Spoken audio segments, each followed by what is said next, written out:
untuk kesediaan waktunya kepada Bapak dan Ibu Wali Murid serta Pak RT yang sudah hadir di sini meluangkan waktunya. Baik, pertama-tama sholawat serta salam mari kita curahkan kepada baginda Nabi Muhammad SAW yang telah mengantarkan kita pada hari ini menuju jalan cahaya terang. Pada kesempatan kali ini Bapak Ibu, kita akan mengadakan acara untuk pemetaan aset sekolah yang terdiri susunan acaranya yaitu yang pertama adalah sambutan dari Bapak Kepala Sekolah, kemudian nanti dilanjutkan untuk bersama-sama kita berdiskusi menggali mengenai aset sekolah, baik dari pihak orang tua sebagai wali murid, dari tokoh masyarakat, dari siswa maupun dari guru yang ada di sekolah ini. Untuk membuka acara ini, mari bersama-sama kita mengucapkan basmalah, Bismillahirrahmanirrahim.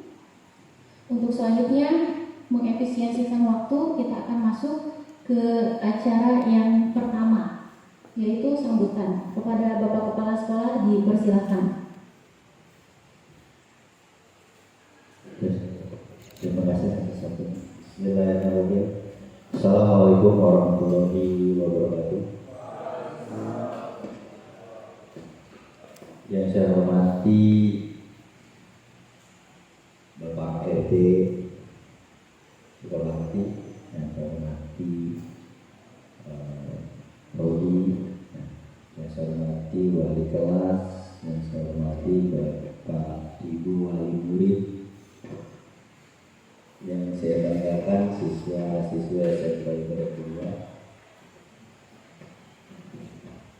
Puji syukur kepada Allah Subhanahu wa Ta'ala yang telah melimpahkan nikmat sehat dan jasa kita berada di awal ini dalam rangka pemetaan aset sekolah yang diselenggarakan oleh CGP, yaitu calon guru penggerak, yaitu Ibu Cici.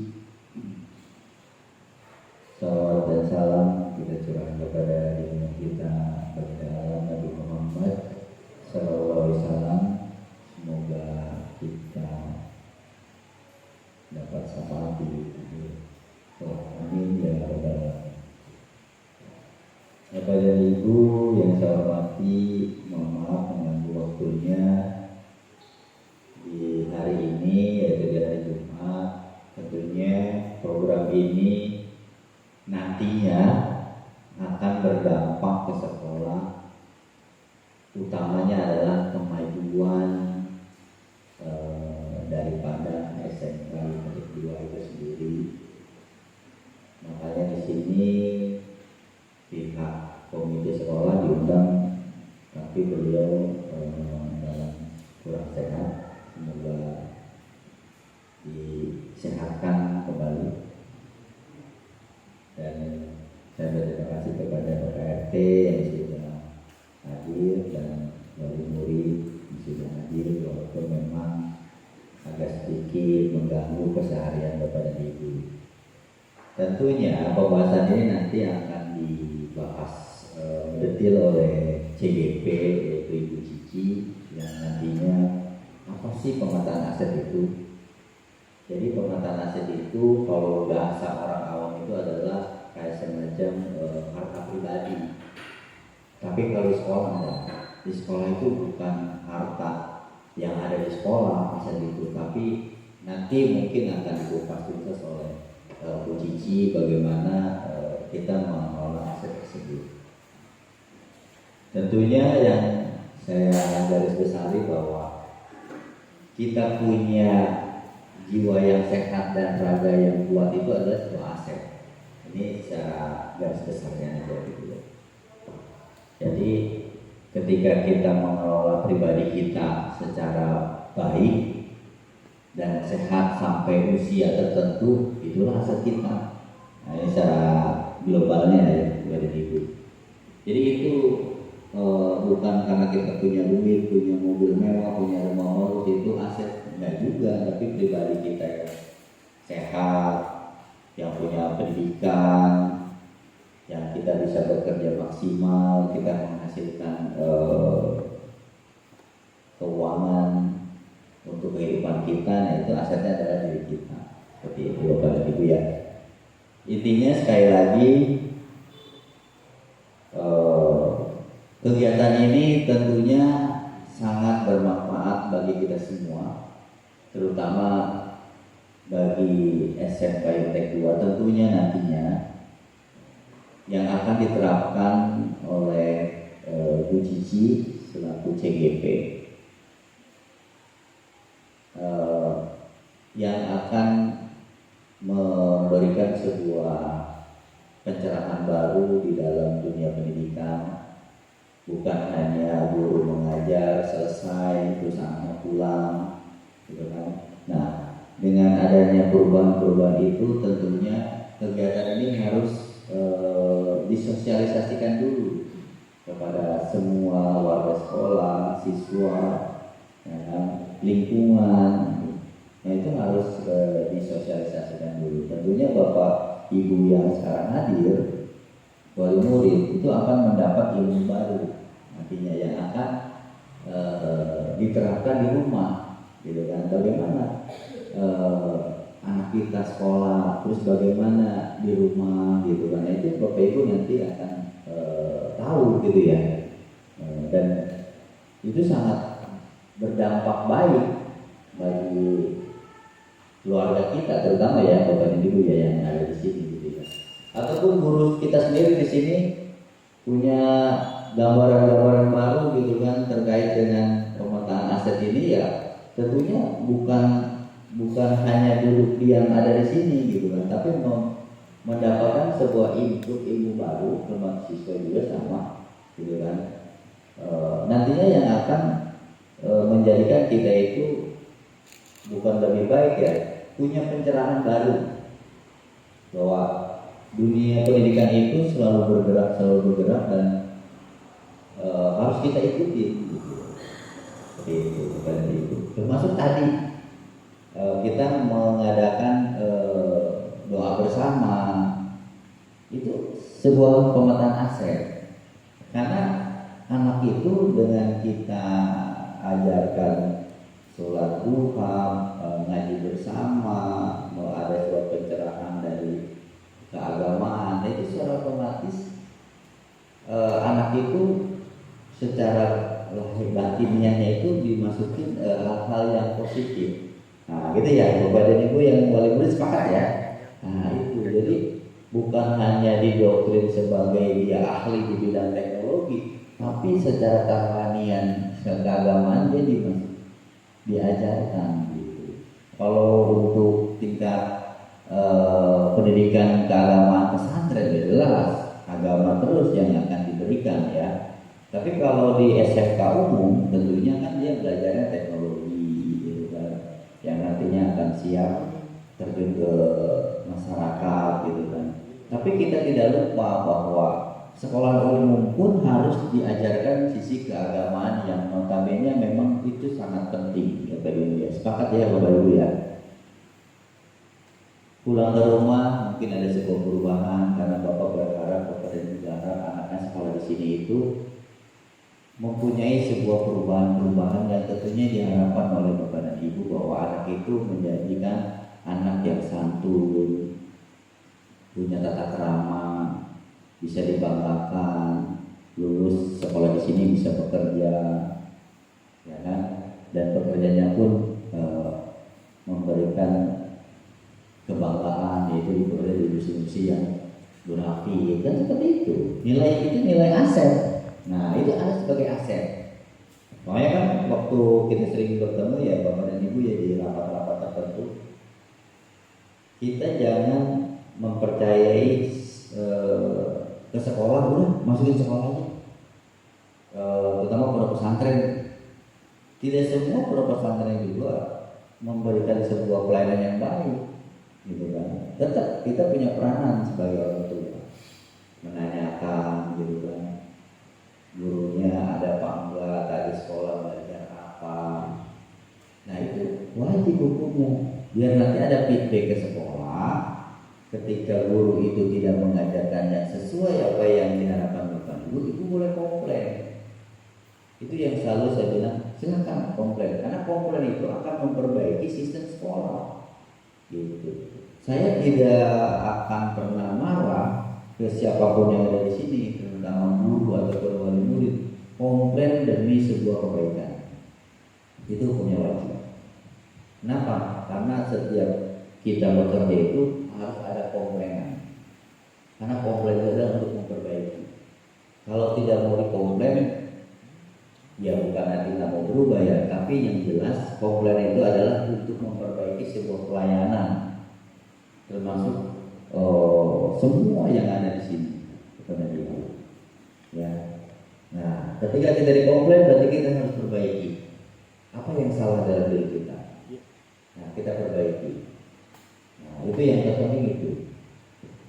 Ketika kita mau mencapai sebuah puncak pimpinan, kita harus siap dihajar. Komplainan yang terburuk yang akan kita terima, itu yang terpenting, yang harus siap itu. Jangan pernah berpikir bahwa kita harus disanjung-sanjung, itu jangan.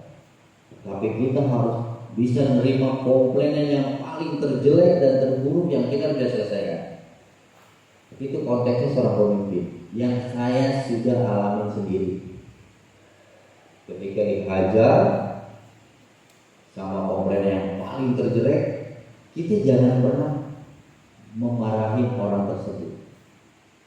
Kenapa? Dia udah bagus komplain ke kita untuk memperbaiki kita. Nah itu yang terpenting sebenarnya.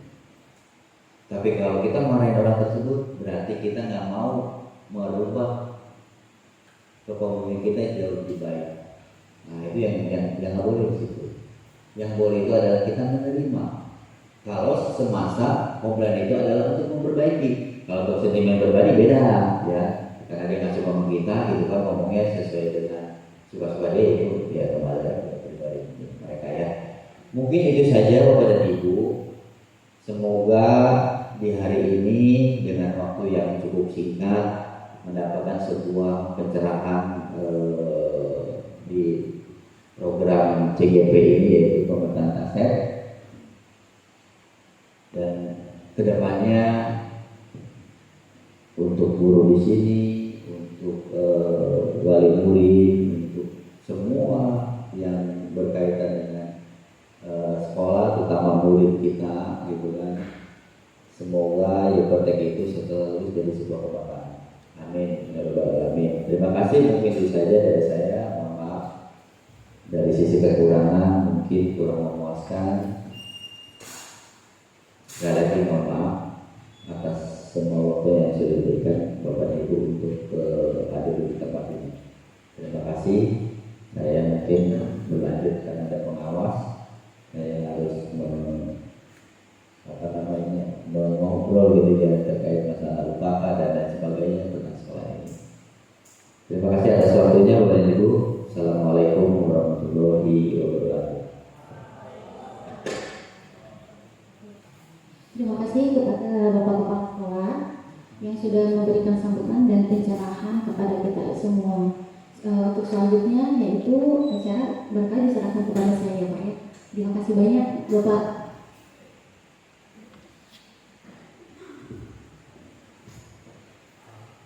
Baik Bapak Ibu, saya mohon izin berdiri ya. Nah, Bapak Ibu, di kesempatan kali ini sebenarnya yang akan kita lakukan, kita sersan ya Pak ya. Serius tapi santai, kita akan membahas menggali informasi secara lebih lanjut mengenai apa aset sekolah yang bisa memberikan keberdampatan yang positif bagi siswa-siswinya yang sudah bersekolah di sini. Sehingga harapannya ketika nanti siswa-siswi yang lulus di sini betul-betul bermanfaat tidak hanya untuk dirinya sendiri dan keluarga, tapi untuk masyarakat di sekitarnya. Di sini kita lihat dulu profil SMKS Unpad 2 Tangerang. Di sini sudah berdiri lama ya Bapak Ibu. Jadi di tanggal 16 Januari 1978, kemudian dengan luas tanah 3.762 meter persegi dan memiliki akreditasi A. Dan ada 9 program keahlian, diantaranya ada pemesinan, kemudian perancangan gambar mesin, instalasi tenaga listrik, elektronika industri, kemudian PKR atau otomotif, teknik bisnis sepeda motor, rekayasa perangkat lunak, teknik komputer jaringan dan desain pemodelan dan informasi bangunan. Baik, tentunya sekolah juga memiliki visi dan misi Bapak Ibu, dan ini tentu melekat yang menjadi acuan kami di sekolah, bahwa program-program yang akan dilakukan kami di sekolah itu inginnya kedepannya seperti apa. Pertama untuk visi, yaitu menciptakan teknisi unggulan yang ahli di bidang teknologi dan industri. Kemudian misinya menyelenggarakan pendidikan unggulan dan pelatihan unggulan yang dan profesional. Jadi ini acuan dasar kami di sekolah untuk membuat berbagai rangkaian program.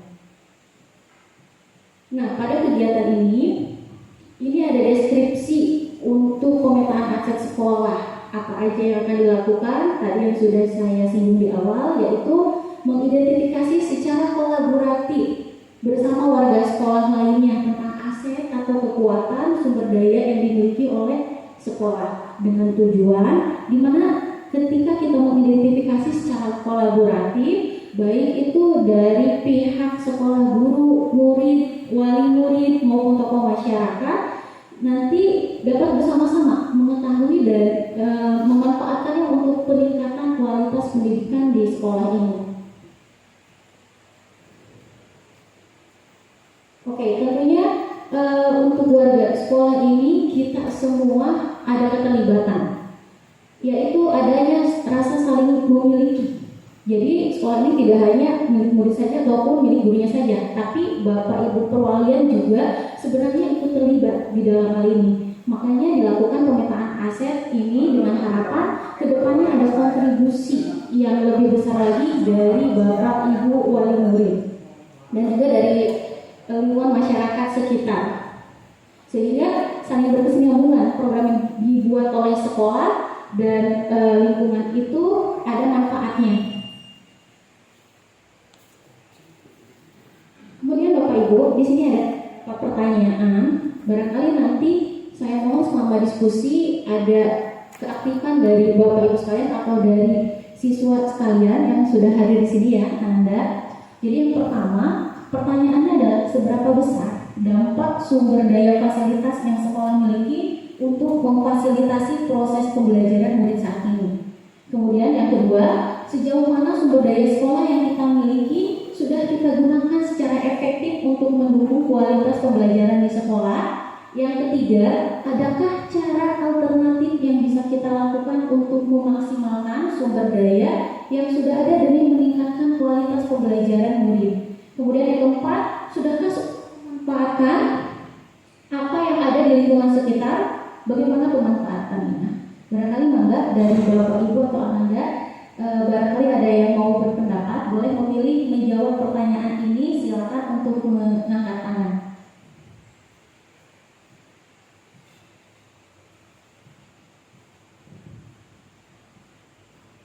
Maka Bapak Ibu, kelihatan nggak pertanyaannya ya? Ya. Maka barangkali di antara Bapak Ibu ada yang mau berpendapat dulu sebelum kita masuk dan menggali lebih jauh aset sekolah. Boleh mengacak kok pertanyaannya, menjawabnya yang mana. Bapak barangkali? Oh, belakangan aja.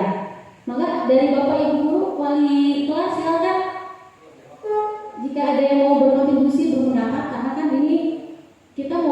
dulu sebelumnya gitu. Mangga. Oh iya. Oh soalnya udah kenceng. Baik ya, terima kasih. Waalaikumsalam warahmatullahi wabarakatuh.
Ya, baik Bapak, terima kasih. Saya tampung dulu ya Bapak ya.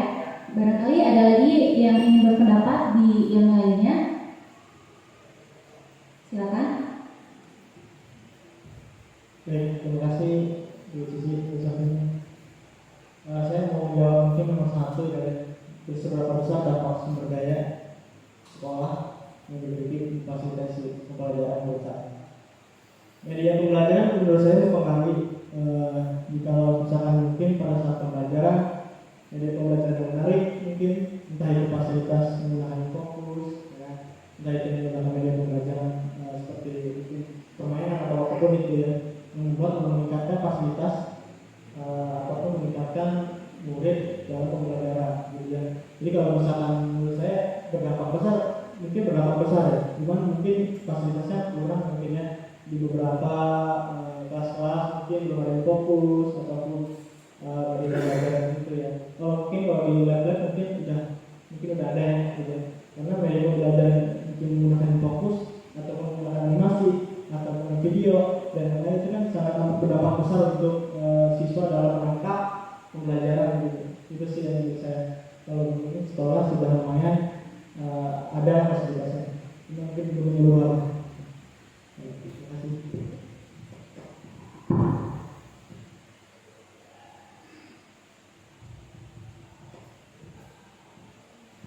Baik Pak Alden, terima kasih atas masukannya. Kemudian apakah ada lagi yang mau menjawab pertanyaan ini, Bapak Ibu? Membantu untuk menggali informasi lebih dalam lagi, silakan untuk angkat tangan. Iya, mangga Bapak. Terima kasih. Assalamualaikum warahmatullahi wabarakatuh. Mungkin saya sih tidak akan menjawab satu persatu, tapi saya akan mencoba memberikan pandangan secara umum. Tadi juga berkaitan dengan yang disampaikan oleh Bapak RT juga. Ya, jadi memang pada akhirnya yang harus kita lakukan adalah pembangunan sumber daya manusia. Karena kita sekarang ini lagi membahas dunia pendidikan, berarti di situ antara guru dan siswa. Cuma memang ketika kita melihat secara keseluruhan, ini pembangunan siswanya itu menurut saya lebih dominan yang harus kita lakukan. Seperti tadi yang dikeluhkan oleh atau disampaikan oleh Bapak RT tentang anak-anak yang kadang karena terlambat dan sebagainya akhirnya harus nongkrong dan sebagainya.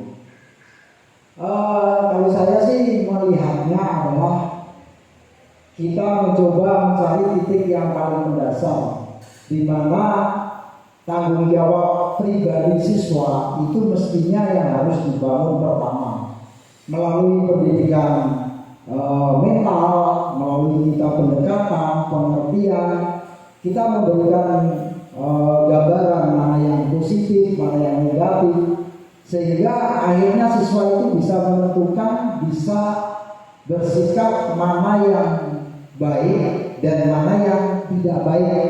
Mereka itu bisa menentukan, bisa memilih. Karena saya ingat persis bahwa ketika saya kecil dulu, itu ketika saya terlambat, itu saya nggak takut duluan. Tapi anak sekarang, pengalaman istri saya bahkan ketika bertemu salah satu siswa, nggak tahu disebutkan, yang pasti SMK, bukan SMK sini atau SMK yang lain, saya nggak terlalu jelas. Tapi ketika ditegur, kok jam segini masih di luar? Jawabannya kalau nggak begini bukan SMK dong.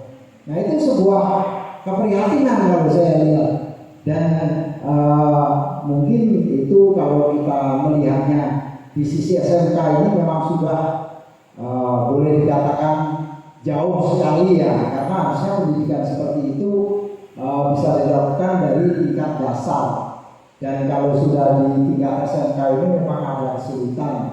Tapi saya sih masih optimis dengan kita itu meningkatkan kayak tadi yang disampaikan oleh Bapak Kepala Sekolah, memberikan pendidikan, pendekatan lewat jalur agama. Mungkin kalau zaman dulu saya masih ada P4 dan sebagainya, nggak tahu sekarang bahasa sekarang apa. Itu dimaksimalkan atau ditambahin lagi porsinya, sehingga siswa itu makin lama makin bisa menganalisa, bisa menilai yang tadi saya sampaikan. Oh, bahwa yang seperti ini baik dan pantas dilakukan, yang ini tidak baik dan tidak pantas dilakukan. Itu ketika mereka sudah bisa sampai ke situ, kalau mereka bikin pelanggaran, itu pasti di hati mereka itu tidak ada ketakutan, kekhawatiran, gitu loh. Paling tidak saya khawatir saya dianggap tidak pantas oleh orang luar. Jadi kalau menurut saya sih itu ya. Jadi masalah etika, masalah adab, itu kepribadian itu yang secara keseluruhan harus diprioritaskan. Kalau mengenai teknis cara pendidikannya, saya yakin bapak-bapak yang guru lebih tahu bagaimana caranya, karena saya bukan berasal dari seorang pendidik atau guru, jadi saya nggak ngerti metodenya, tapi arahnya ke sana. Mungkin dari saya itu agak panjang, mohon maaf apabila ada kesalahan. Saya sekali lagi mohon maaf. Wassalamualaikum warahmatullahi wabarakatuh. Waalaikumsalam warahmatullahi wabarakatuh. Terima kasih Bapak. Apakah ada lagi yang lain Bapak Ibu atau Anda? Baik, kalau tidak ada kita cukupkan dulu. Tadi kalau yang bisa saya simpulkan adalah kepada pendidikan moral dan etika ya Bapak Ibu diutamakan. Jadi ketika tidak memiliki hal itu, maka nanti otomatis pengetahuan pun bisa menyusul. Dan memang sekolah pun berusaha untuk ke arah sana, Bapak Ibu. Jadi kami pun di internal barangkali ada Bapak Ibu guru yang di sini mau menambahkan dulu sebelum saya bicara. Ada nggak Bapak Ibu? Mari mau menambahkan? Cukup ya. Baik, memang tujuan pendidikan pada hakikatnya adalah membentuk karakter siswa yang memiliki akhlak yang baik ya. Karena kan supaya nanti ada kebermanfaatannya nanti ketika lulus di masyarakat. Tapi barangkali tadi jawaban-jawaban dari Ibu sebagai masukan untuk kami di sini dalam merancang program nanti ke depannya. Baik, untuk selanjutnya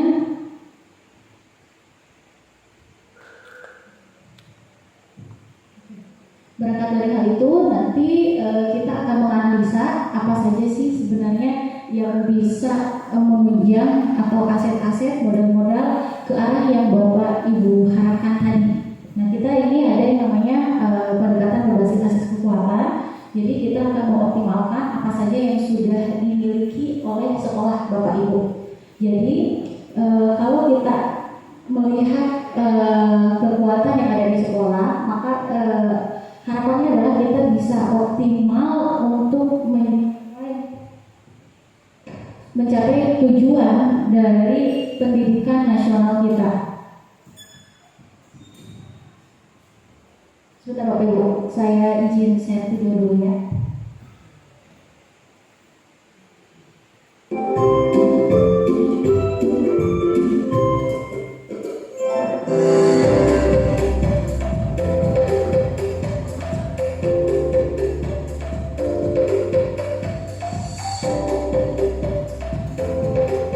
Pendekatan berbasis kekurangan atau deficit-based thinking biasanya akan fokus pada apa yang mengganggu, apa yang kurang, dan apa yang tidak bekerja. Segala sesuatunya akan dilihat dengan cara pandang negatif. Semakin lama, secara tidak sadar, kita menjadi seseorang yang buta terhadap potensi dan peluang yang ada di sekitar.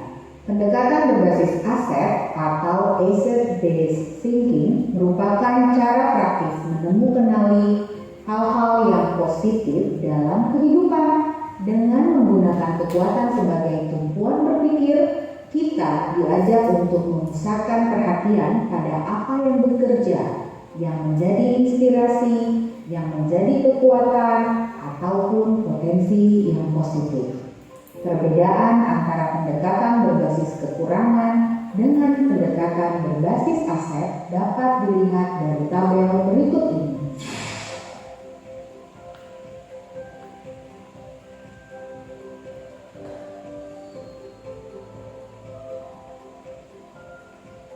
Asset-based community development atau pengembangan komunitas berbasis aset yang disingkat PKBA dikembangkan oleh John McKnight dan Jordi Kretschmann dari ABCD Institute di Northwestern University. PKBA muncul sebagai kritik terhadap pendekatan konvensional yang menekankan pada masalah dan kekurangan sebuah komunitas. PKBA menggunakan pendekatan berbasis aset dalam mengembangkan komunitasnya. Pendekatan ini digerakkan oleh seluruh pihak yang ada di dalam sebuah komunitas. Jadi, akan terlihat beberapa karakter saat sebuah sekolah menggunakan pendekatan ini. Seperti, pertama, titik awal perubahan selalu pada perubahan pola pikir atau mindset dan sikap yang positif. 2. Menciptakan perubahan yang positif mulai dari sebuah perbincangan sederhana merupakan cara bagaimana manusia selalu berpikir bersama dan mencetuskan atau memulai suatu tindakan. 3. Daripada menanyakan ada masalah apa atau bagaimana memperbaikinya, lebih baik bertanya apa yang telah berhasil dilakukan atau bagaimana ya mengupayakan hasil yang lebih baik lagi. Nah, cara bertanya ini mendorong energi dan kreativitas. 4. Seluruh warga sekolah berupaya melakukan perubahan maka perubahan tersebut pasti akan terjadi. 5. Setiap warga sekolah akan bertanggung jawab atas apa yang sudah dimulai. 6. Membangun dan membina hubungan dua arah antar warga sekolah, mulai dari guru, kepala sekolah, murid, dan staf sekolah, menjadi sangat penting untuk membangun sekolah yang sehat dan inklusif. 7. Sekolah harus dibangun dengan melihat pada kekuatan, potensi, dan tantangan. Kita harus bisa fokus pada pembangunan sumber daya yang tersedia, kapasitas yang kita miliki, serta kekuatan dan aspirasi yang sudah ada. 8. Kekuatan sekolah berbanding lurus dengan tingkat keberagaman keinginan unsur sekolah yang ada. Masing-masing unsur akan menyumbangkan kemampuan dan aset yang dimiliki untuk sekolah menjadi lebih baik. 9. Suasana yang menyenangkan harus merupakan salah satu prioritas tinggi dalam setiap upaya membangun sekolah. 10. Faktor utama dalam perubahan yang berkelanjutan adalah kepemimpinan lokal dan pengembangan serta pembaharuan kepemimpinan itu secara terus-menerus. Ada 7 aset utama atau yang disebut juga sebagai modal utama dalam suatu komunitas, yaitu: pertama, modal manusia. Sumber daya manusia yang berkualitas adalah investasi paling berharga dari sebuah komunitas. Kita bisa menginventaris sumber daya manusia yang dimiliki dilihat dari pengetahuan, kecerdasan, dan keterampilan yang dimiliki oleh setiap warga komunitasnya. 2. Modal sosial. Mulai dari norma dan aturan yang mengikat warga masyarakat, unsur kepercayaan atau trust, dan jaringan atau networking antar unsur yang ada di dalam komunitas atau masyarakat. Contohnya asosiasi, institusi, mulai dari yang berhubungan dengan agama, profesi, politik, pemerintah yang ada di sekitar komunitas tersebut. 3. Modal fisik. Terdiri atas 2 kelompok utama, yaitu bangunan yang bisa digunakan untuk kelas atau lokasi untuk melakukan proses pembelajaran, laboratorium, pertemuan ataupun pelatihan, infrastruktur atau sarana-prasarana, mulai dari saluran pembuangan, sistem air, mesin, jalan, jalur komunikasi, sarana pendukung pembelajaran, alat transportasi, dan lain-lain. 4. Modal lingkungan atau alam. Potensi yang belum diolah dan mempunyai nilai ekonomi yang tinggi dalam upaya pelestarian alam dan juga kenyamanan hidup. Modal lingkungan terdiri dari bumi, udara yang bersih, laut, taman, danau, sungai, tumbuhan, hewan, dan sebagainya.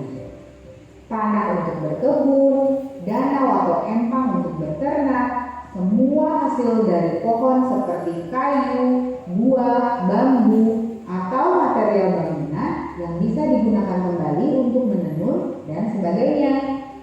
5. Modal finansial. Dukungan keuangan yang dimiliki oleh sebuah komunitas yang dapat digunakan untuk membiayai proses pembangunan dan kegiatan sebuah komunitas. Modal finansial termasuk tabungan, hutang, investasi, pengurangan dan pendapatan pajak, hibah, gaji, serta sumber pendapatan internal dan eksternal. Modal finansial juga termasuk pengetahuan tentang bagaimana menanam dan menjual sayur di pasar, bagaimana menghasilkan uang dan membuat produk-produk yang bisa dijual, bagaimana menjalankan usaha kecil, bagaimana memperbaiki cara penjualan menjadi lebih baik, atau juga bagaimana melakukan pembukuan. 6. Modal politik. Modal politik adalah ukuran keterlibatan sosial. Semua lapisan atau kelompok memiliki peluang atau kesempatan yang sama dalam kepemimpinan. Lembaga pemerintah atau perwakilannya yang memiliki hubungan dengan komunitas seperti komunitas sekolah, komite pelayanan kesehatan, kesehatan, pelayanan listrik, ataupun air. 7. Modal agama dan budaya. Identifikasi dan pemetaan modal agama dan budaya merupakan langkah yang sangat penting untuk melihat keberadaan kegiatan dan ritual kebudayaan serta keagamaan dalam suatu komunitas, termasuk kelembagaan dan tokoh-tokoh penting yang berperan langsung ataupun tidak langsung di dalamnya. Sangat penting kita mengetahui sejauh mana keberadaan ritual keagamaan dan kebudayaan yang ada di masyarakat serta pola relasi yang tercipta di antaranya yang selanjutnya bisa dimanfaatkan sebagai peluang untuk menunjang pengembangan, perencanaan, dan kegiatan bersama. Bapak dan Ibu calon guru penggerak, demikianlah penjelasan singkat tentang pengembangan komunitas berbasis aset serta 7 modal utama yang bisa dimanfaatkan dalam sebuah komunitas.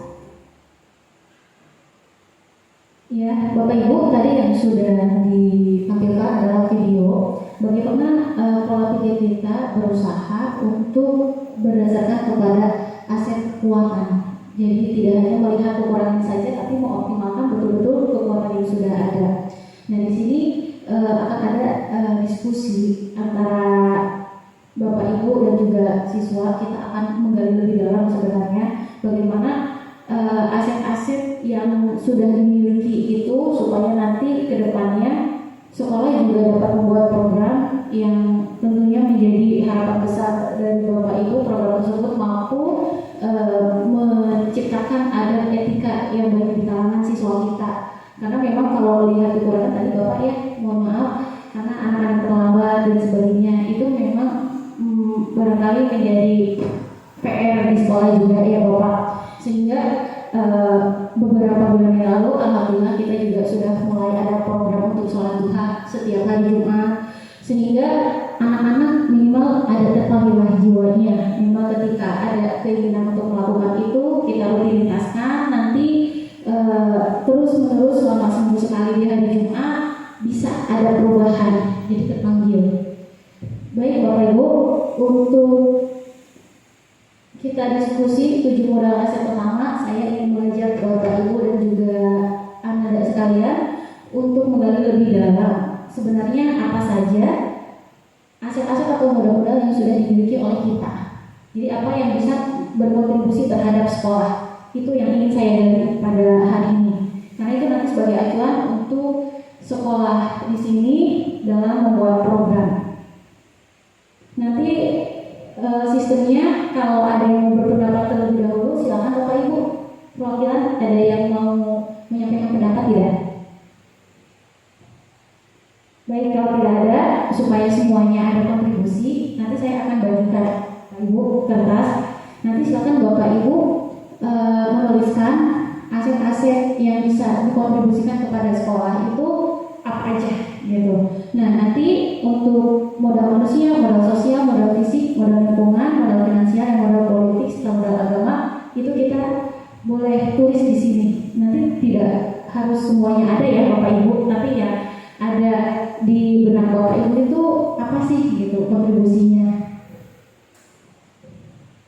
Untuk kertas ini nanti saya akan bagikan kepada Anda.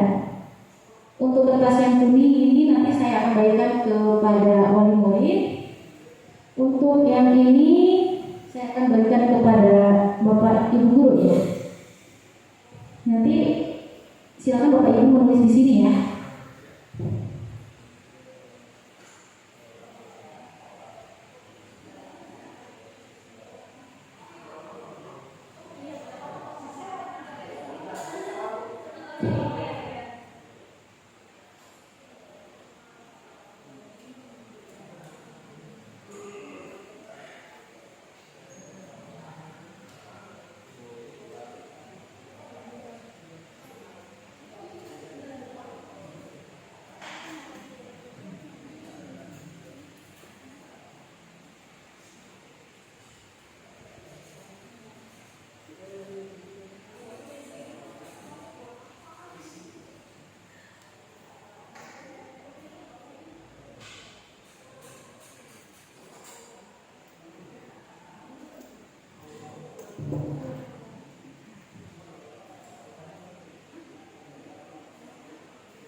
misalkan di teman-teman itu punya bakat apa, minat apa gitu, yang kalian sudah tahu itu juga jadi aset sebenarnya untuk di sekolah ya.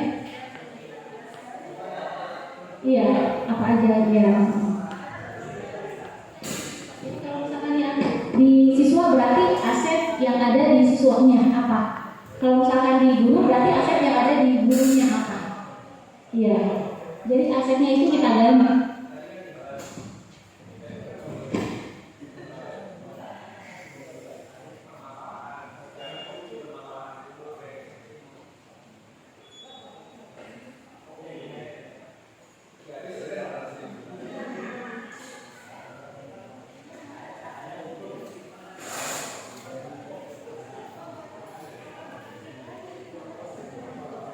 Kita akhiri sesi untuk diskusi. Sekarang kita akan ada dengan pendapat ya, hasil dari diskusi dari beberapa perwakilan mengenai apa saja sih modal aset utama di sekolah ini yang sudah digali lebih jauh. Baik, untuk pertama barangkali kita beri kesempatan kepada Ananda dulu ya untuk perwakilannya membicarakan apa sih tadi yang sudah didiskusikan dengan teman-temannya aset di siswa ya.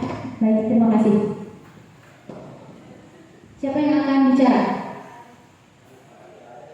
Siapa ini? Oh ya udah, Aris.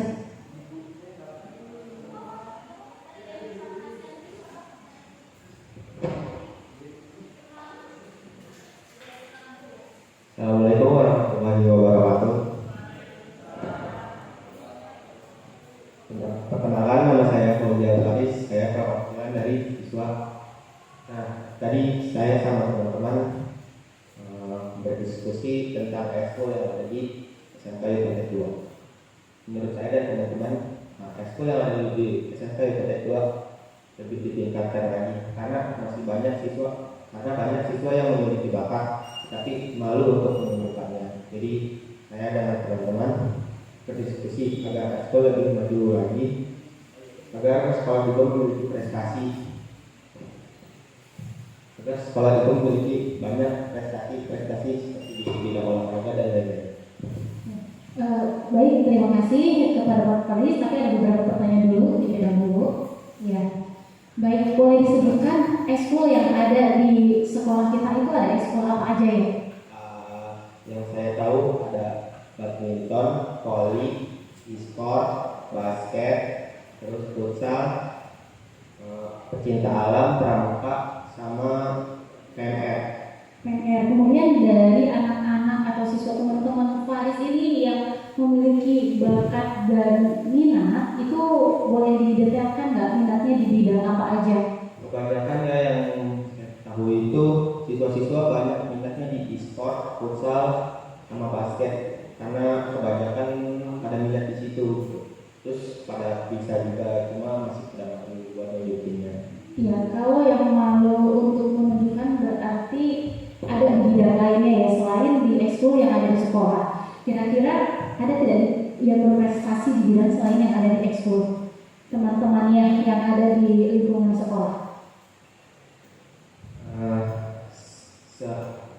Kemarin saya sama teman-teman sempat nyari itu banyak yang suka ekskul marawis, cuma di sekolah ini belum ada, alatnya juga belum ada.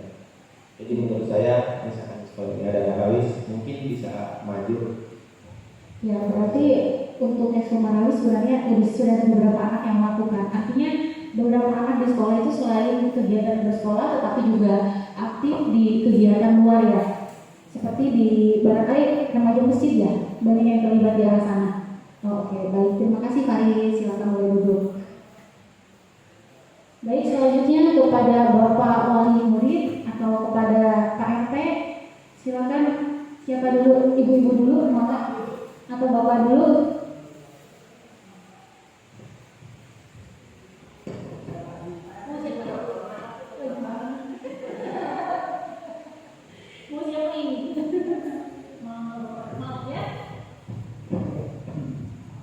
Nah, terima kasih, saya lagi dari omongan. Saya ingin sedikit menyampaikan karena tadi di awal sudah cukup banyak, tapi masih juga berkaitan dengan itu, yaitu bahwa kalau kita ngomongin sumber daya manusia, di situ kan berarti ada yang membangun dan ada yang dibangun. Dan kita udah tahu tadi yang dibangun siswa, kemudian yang membangun tentu saja itu dari guru, dan mungkin kita lebih bisa menambah lagi narasumbernya, seperti mungkin kita menghadirkan ustadz untuk ceramah, atau mungkin kita bisa mendatangkan ahli atau orang yang biasa memberikan training, ya, training dari luar, sehingga siswa ini akan punya suasana baru. Ya, memang itu sih tentu saja membutuhkan biaya, tapi kalau misalnya kok kita itu nanti berkaitan dengan, kita hubungkan dengan masalah sosial, di mana kita memang kedepannya itu harus membuat sebuah jaringan. Itu di luar juga banyak ditemukan narasumber-narasumber yang tidak memerlukan finansial yang cukup besar. Mungkin sih itu nggak harus dilakukan sekarang, tapi itu bisa dijadikan program jangka panjang. Jadi banyak narasumber-narasumber, baik itu ustadz ataupun mungkin motivator-motivator di luar sana, yang memang dengan sukarela itu mereka siap untuk memberikan arahan, karena mereka pikir daripada mereka itu memperbaiki sesuatu manusia yang sudah, mohon maaf tanda petik, rusak, mendingan mereka itu membuat program penyuluhan dan sebagainya. Dan itu kalau udah berkaitan dengan narkoba dan sebagainya, insya Allah juga dari kepolisian itu saya siap ya. Saya juga ada kenal di Reskrim, itu beliau juga selalu menyampaikan kalau misalnya memang ada yang berkaitan dengan hal itu penyuluhan, ya mungkin beliau bisa dihubungin. Dan kebetulan juga Pak Komar juga kenal baik juga.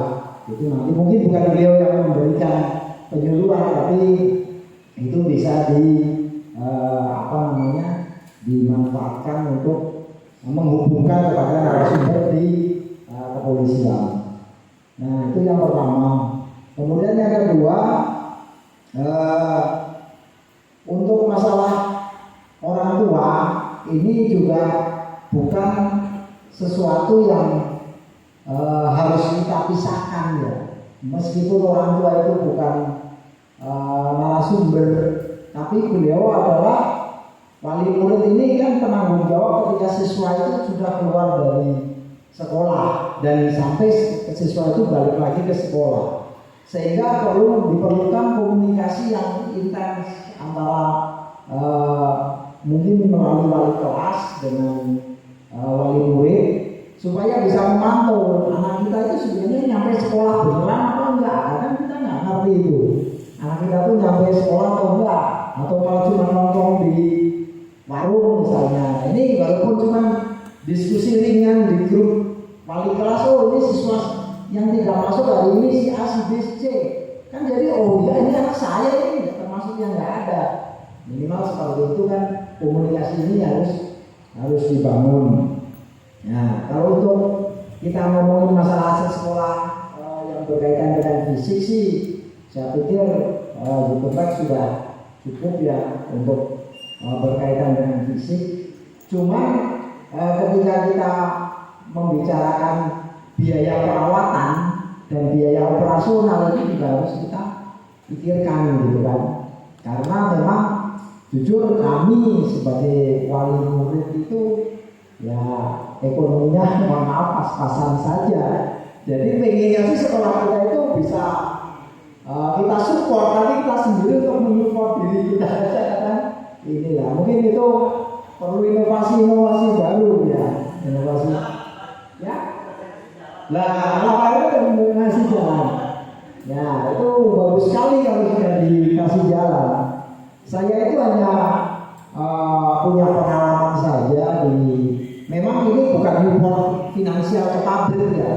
Ini ceritanya itu tempat saya kan ada koperasi. Koperasi itu dianggotai oleh karyawan. Ya mungkin di sini juga bisa aja wali murid dan kalau lulus itu ingin jadi anggota koperasi juga sah-sah aja kalau ada operasi seperti itu gitu loh. Dan saya juga mungkin mau aja kalau sudah jadi anggota, asal biaya iuran pokoknya dan wajibnya jangan terlalu besar. Ya sesuai kantong kita.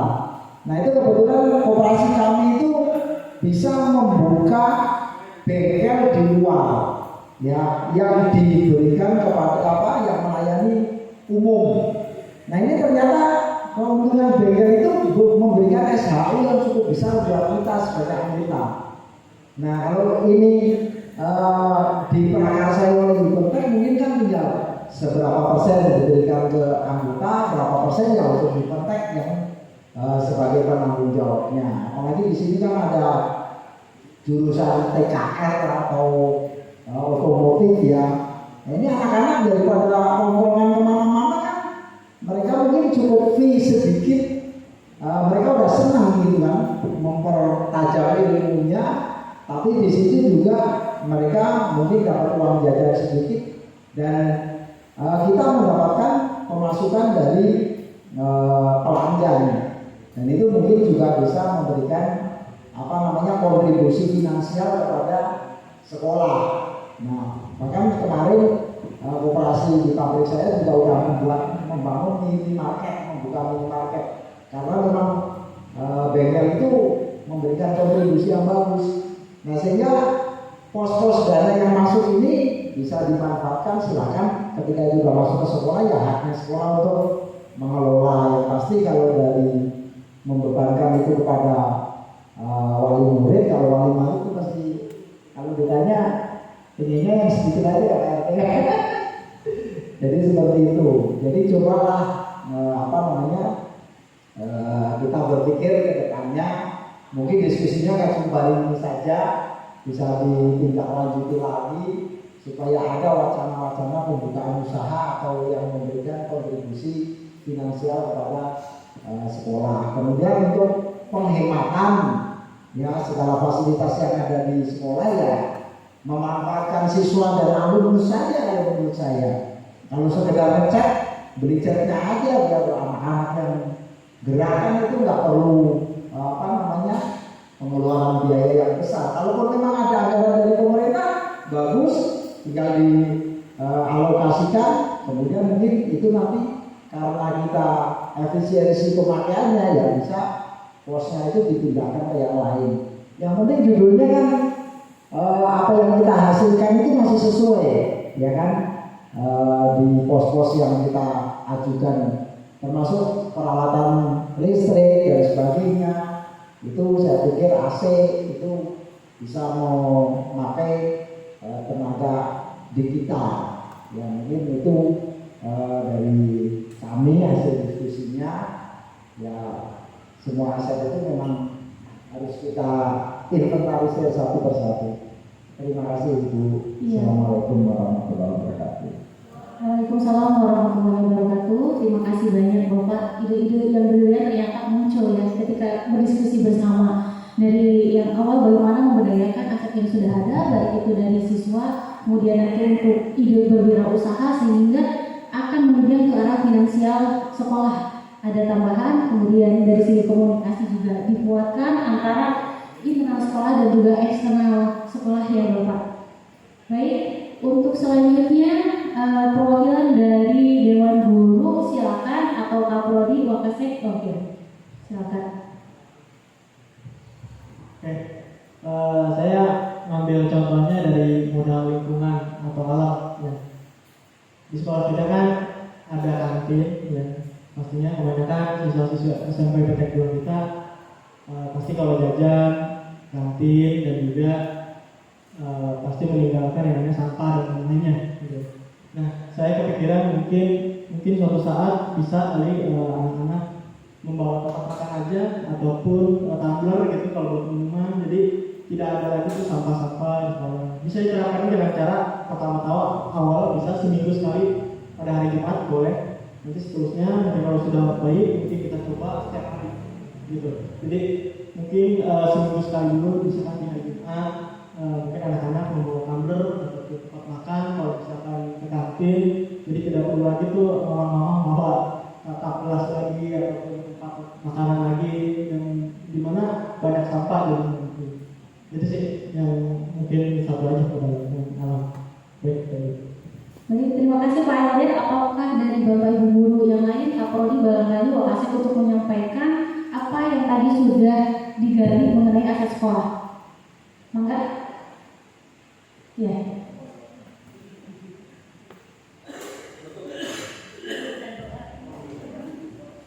Ya, Assalamualaikum warahmatullahi wabarakatuh. Yang saya tulis di kertas itu kita memiliki yang pertama adalah modal manusia, terus yang kedua adalah modal lingkungan. Yang pertama adalah modal manusia. Karena saya guru ya, sekolah ini memiliki banyak sekali modal manusia yang baik sebenarnya. Kayak guru-guru yang multidisiplin ilmu. Ya, sekolah ini kan kita punya banyak guru-guru di bidang-bidang yang berbeda. Nah, itu kan bisa kita kombinasikan untuk menjadi sesuatu sebenarnya. Dan berkolaborasi tentang beda-beda jurusan. Misalkan kan sekarang teknologi juga udah bergerak kemana-mana gitu ya Bu ya. Nggak cuma di bidang satu atau TKR atau TSM, itu kan udah bisa berkomunikasi dengan teknologi seperti di bidang saya rekayasa perangkat lunak. Nah, itu bisa dimanfaatkan oleh sekolah. Jadi kita memunculkan satu produk yang bisa dilihat sama orang banyak bahwa sekolah itu menghasilkan sesuatu. Itu kan bisa dari guru-guru yang punya multidisiplin ilmu. Terus yang kedua adalah modal lingkungan. Kita kan di Kabupaten Tangerang, terutama Tangerang ya Bu, untuk tadi menanggulangi soal keluhan Bapak RT dan Bapak Wali Guru tadi soal disiplin anak. Di sini kan banyak pabrik-pabrik Bu.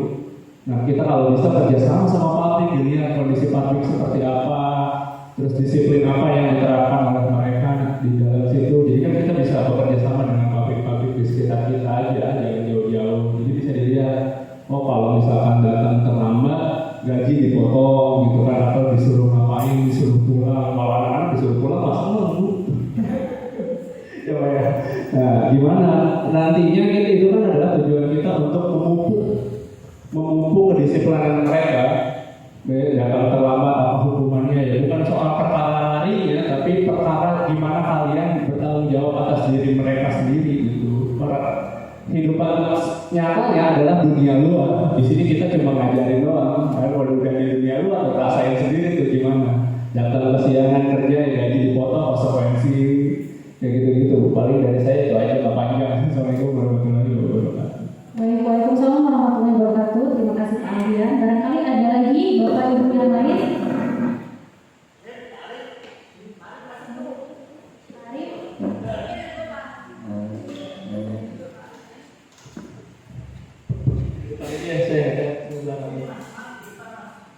Assalamualaikum warahmatullahi wabarakatuh.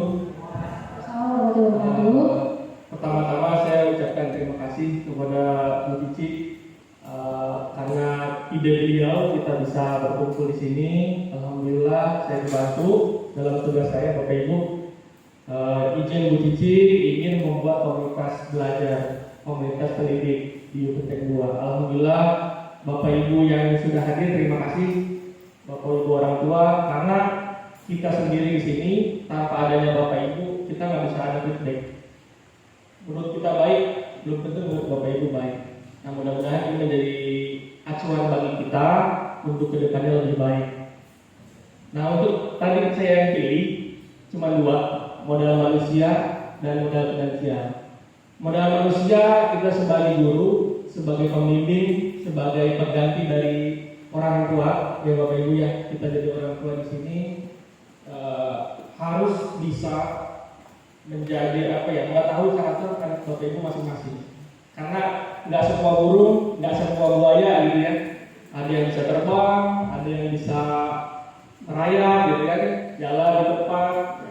Itu kita harus bisa sesuaikan.